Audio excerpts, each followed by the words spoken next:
How to build trust. So here we talk about the relationship between the management and the workers individually.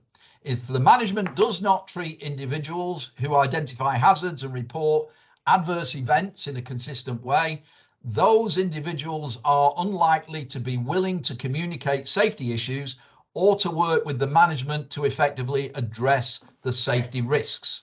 So it's important. Building relationships is fundamental to building safety culture within an organization.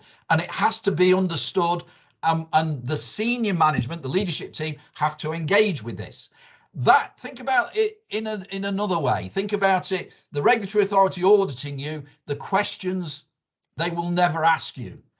How effective is your trust relationship? How effective is your safety culture within the organization? And how are you measuring it? How are you managing it?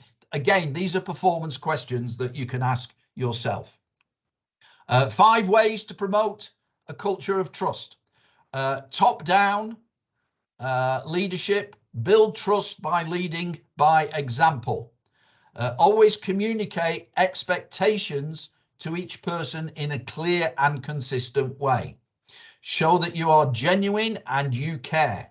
It has to be real. You can't pretend that you care. You have to care.